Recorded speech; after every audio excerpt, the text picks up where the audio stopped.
असताना त्यांचा हा जो प्रवास आहे, उत्तम नियोजन त्यांच्याकडे आहे। आणि याही नियोजनाचा जर आपण भाग पाहिला तर नियोजन कसं असावं, खरं तर शिक्षक हा अभिनेता आहे असं नेहमी म्हटलं जातं।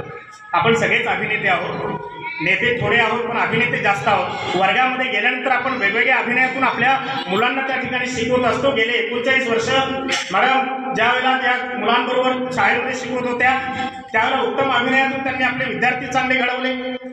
शिक्षक सुद्धा घडवण्याचं काम जरी अधिकारी ते असतील तरी शिक्षकांना, माझ्यासारख्या शिक्षकाला घडवण्याचं काम मी खऱ्या अर्थाने म्हणेन मॅडम तुम्हीच केलेलं आहे। कारण हे व्यासपीठ देणं किंवा व्यासपीठावर तुम्हाला आणणं, प्रत्येकातला गुण ओळखणं, आमच्या केंद्रात अनेक म्हणजे मातब्बर असे आहेत आमचे, कुठे गेले, डोके सर आहेत आमचे, तो उत्तम वक्तृत्व असलेला, उत्तम विचाराची जाण असलेला माणूस आहे। आमचे साळुंके सर आहेत, आमचे शिंदे सर आहेत की जे उत्तम तंत्रस्नेही आहेत।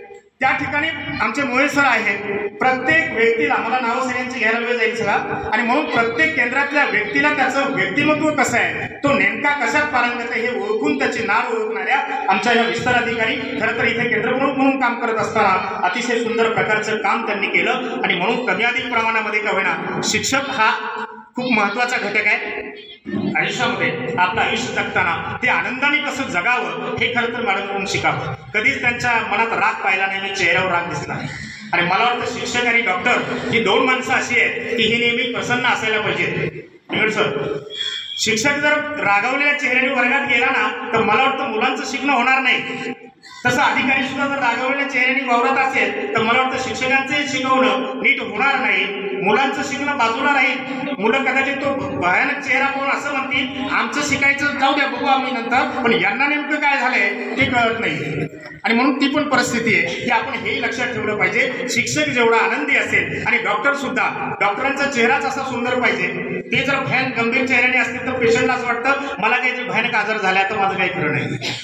आणि म्हणून शिक्षक आणि डॉक्टर हे आयुष्यातले दोन्ही व्यक्तिमत्व असे आहेत की ती प्रसन्न असली पाहिजे। मॅडमच्या बाबतीत हे मला नेहमी जाणवलं। मी 2018 पासून या केंद्रामध्ये काम करतोय, त्याच्या आधी बेल्ले केंद्रात काम केलं मी, परंतु अतिशय आनंदी प्रसन्न असं व्यक्तिमत्व की कधी कुणाला जरी कुठलंही काही रागवायचं असेल ना तरी त्या प्रेमानेच रागवणार, वाटत नाही कधी त्या रागवल्या म्हणून। अशा प्रकारच्या या एका हरवणारी व्यक्तिमत्वाला खरं तर आज आपण निरोप देतोय।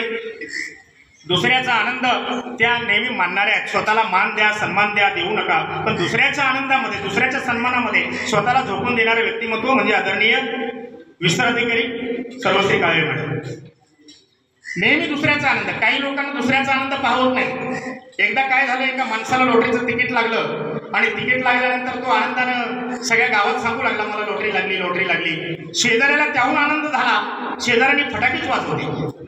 आता शेजाऱ्यांनी फटाके वाजवल्यानंतर लोकांना प्रश्न पडला की यांचं तर कधी पटत नाही, सत्य नाही लोकांचं, याने का म्हणून फटाके वाजवले? त्याला विचार बाबा तू फटाके लॉटरी त्याला लागली, फटाके तू का वाजवले? म्हणला फटाके याच्यासाठी वाजवले, त्याला लॉटरी लागली म्हणून नाही, त्याला लॉटरीचं तिकीट सापडत नाहीये आता म्हणून फटाके वाजवले। आमचा म्हणण्याचा मुद्दा काय की आम्हाला दुसऱ्याचा आनंद पाहता येत नाही, दुःखही पाहता येत नाही, म्हणून आमचा प्रॉब्लेम तिथे आहे की तेच आम्हाला परत रिटर्न करत असतं। हे बुमरॅंग आहे। आम्ही जे दुसऱ्याला देऊ ना, तुम्ही सुगंधी पुष्प जेव्हा देवावर अर्पण करताना तुमच्या हातात त्या पुष्पांचा सुगंध लागल्याशिवाय राहत नाही। आणि म्हणून अशा प्रकारचं हे व्यक्तिमत्व खरं तर बोलण्यासारखं खूप आहे साहेब। त्यांच्याबद्दल बोलावं तेवढे शब्द कमी पडतील, परंतु आपल्याला सगळ्यांनाच बोलायचं आहे आणि म्हणून मी थोडंसं माझं भाषण आवडतं लिहितो या ठिकाणी।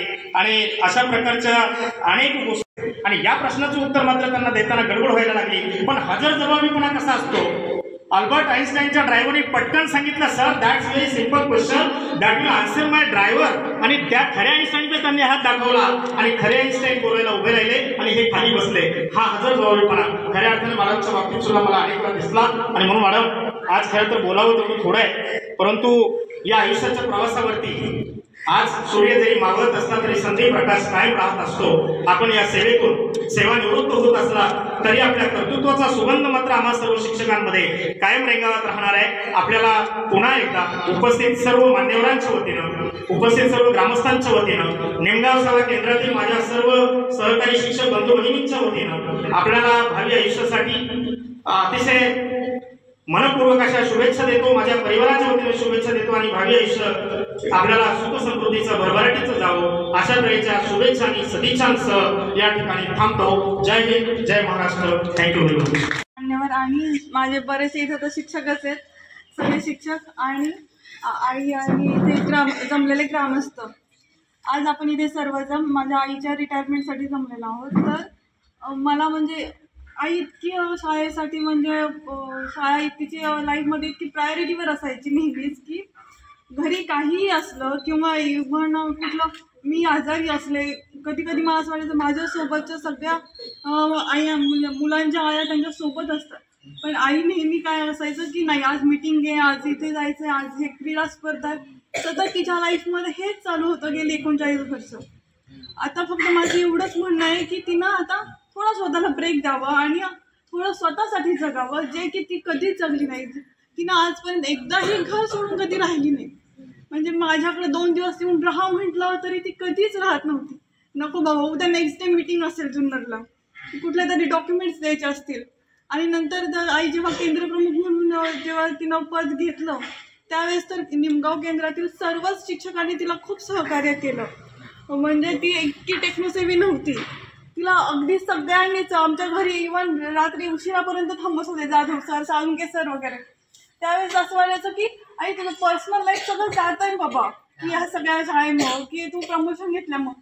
पण तरीही तिने ते नाही, ते बाजूला ठेवून तिनं पहिला नेहमीच प्रायोरिटी शाळेला दिली असायची.